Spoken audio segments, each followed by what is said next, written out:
Hi everyone and welcome. I'm down here in my wormery and it's one of my older bins that I'd like to check in on today. It's this bin right here. It's the system that has this combination of worms in it. I think it's mainly Indian blue worms, but there's supposedly some red wigglers and European night crawlers in here as well. It was 14 days ago that we decided to give this bin its 15th and final feeding. I think its age was something in the 135-day range or something like that.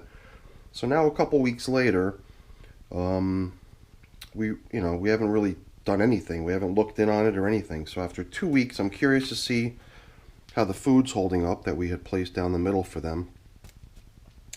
And sometimes when it looks like the material's really far along and there's really no more additional work we would want the worms to do on the material, the time comes to start setting up the migration of the worms out of the material, kind of like what we've already got going on in here in this slightly older bin, where only the edge of the bin is being fed. So in my wormery, it's typically everyday composting, weekly, every 10 days or whatever. Here, we're doing what I refer to as foraging. So 2 weeks since the last feeding, we might go another week or two on this foraging. And then when the foraging time ends, we do return to feeding. But at this point, the feeding is really geared up more for luring the worms out of the material, not so much for using it as a place to compost in or as a place to produce castings in. As a matter of fact, a lot of times the food that you're using to lure the worms out of the finished compost remains with the worms as they get hauled out of the environment that they used to inhabit. So we're going to get back to this foraging bin. Been foraging for a couple weeks. We're going to see how it's holding up. And it might just be that. It might just be a quick check-in. I was wondering if maybe I would want to kind of try to centralize any leftovers and maybe dampen them up or something. I don't know. Once we get it up on the bench, we'll be able to take a closer look at how it's holding up and figure out what to do with it next. So let's get to work. Once in a while, nowadays, I've been seeing the remains of worms just sitting out on top of the coverings, either on the cardboard or on the paper, and I don't know why they're doing that. It's something I don't really see too often in my wormery, and that's, I guess, the reason it's causing me to react. But in the past, I've never really seen too much of that sort of kind of weird behavior, or at least to me it seems weird for the worms just to sort of voluntarily head out into a space that's just way too dry. They should be able to sense that they're in a space that's just way too dry and try to skedaddle off of it. But for them to just kind of walk out onto it and get stuck there and dry out, I don't know why that seems so strange to me.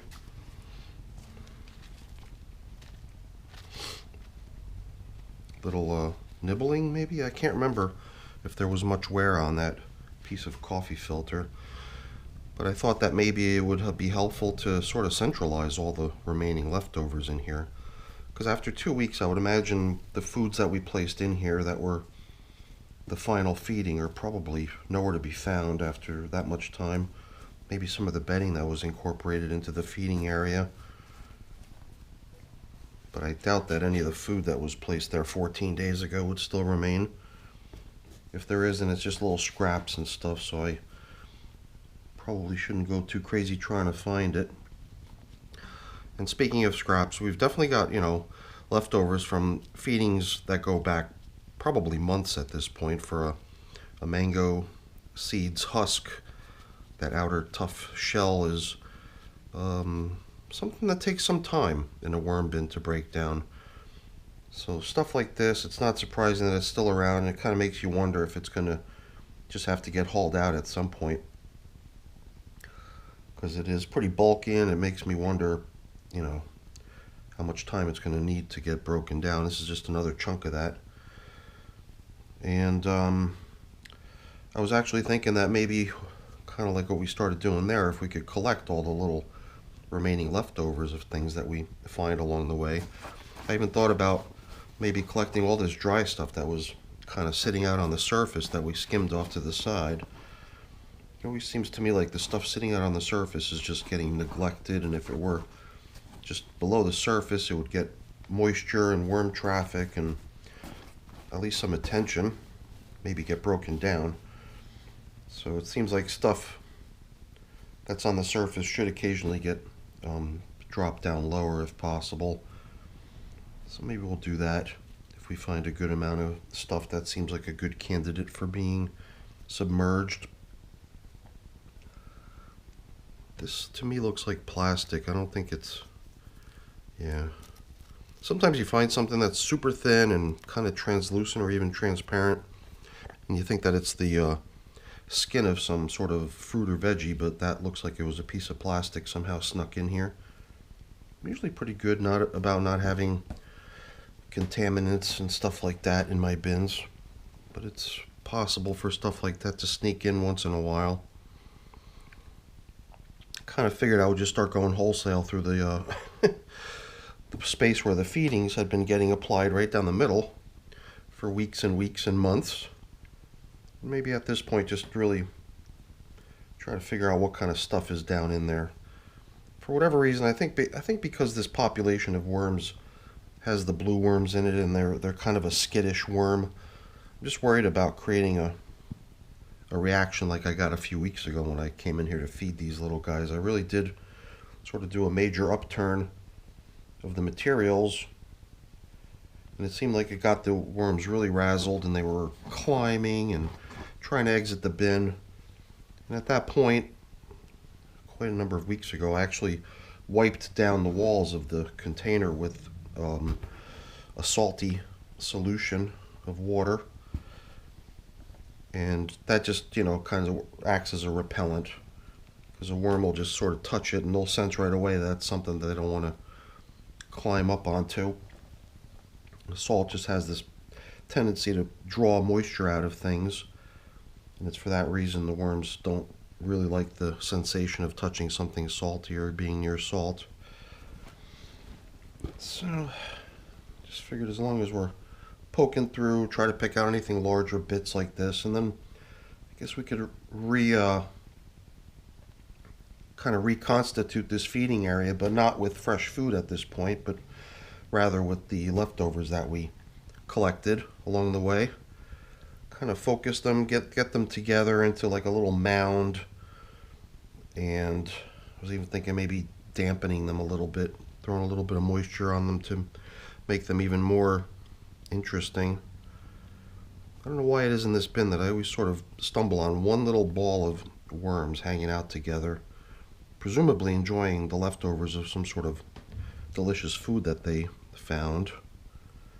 And at this point I can't remember what was fed, and like I said earlier, I'm surprised if there is any leftovers of it, but there must be something there that they're all really interested in.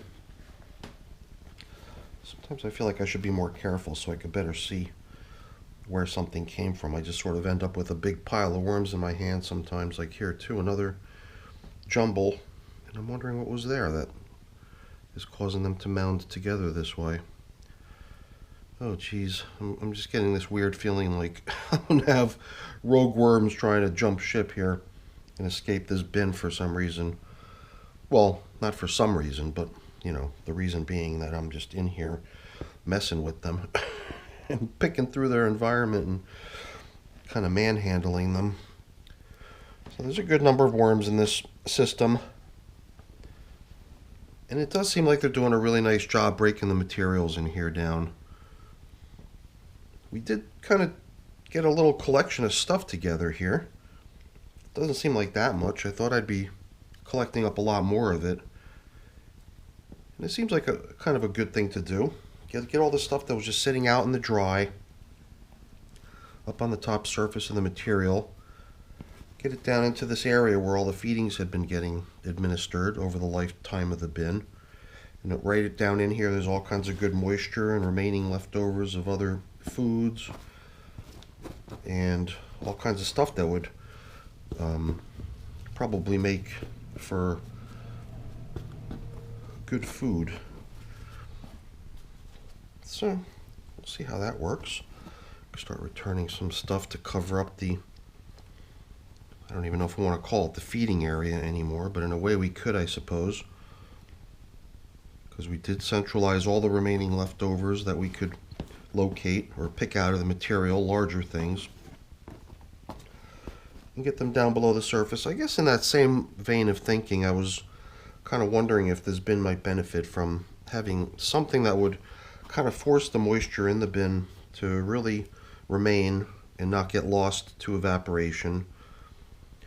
And I usually do that with maybe a sheet of plastic across the top.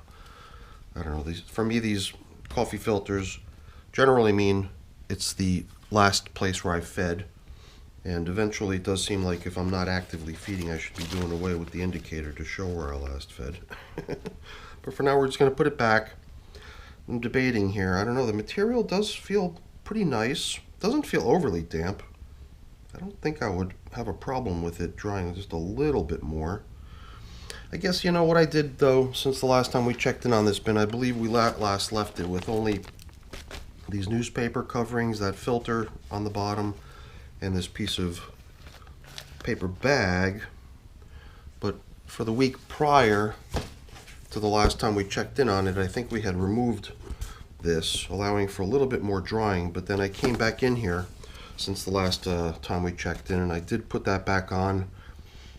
I think it's definitely helping keep the moisture in this system. As you can see, there's very little space or gaps around it where air can easily flow and ventilate, allowing for evaporation. So even though this material is kind of dry and might be the type of material that you would imagine soaking moisture into itself, it actually does work pretty good in multiple layers as sort of a vapor barrier.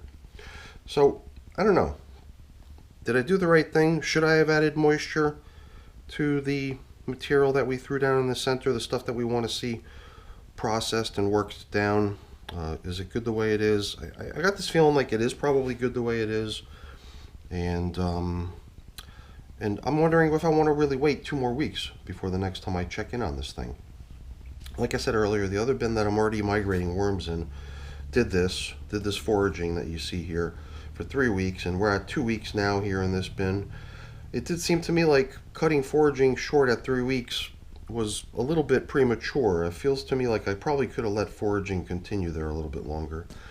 I don't know. Maybe in a week from now we'll check in here and make the same decision to bring it into the foraging, maybe even just collect up those remaining bits that we find, especially those shells, and use them to actually establish the feeding area that we want to start luring the worms into. So I think we'll make that decision at some point in the near future. We might not wait 2 weeks to come back in here to see how things are progressing. And maybe it'll be time to start moving the worms out of this stuff soon. So I got a few things to clean up and put away, but I'm not going to waste your time with that because that's boring. Before I go really quick, let me just say thank you. Thanks so much for watching. Hopefully you enjoyed the video. If you did, please remember to leave me a thumbs up. That's always really appreciated. And if you haven't done so already, please also consider subscribing to the channel too. That's really appreciated as well. Alright everyone, have a great day. Thanks for watching.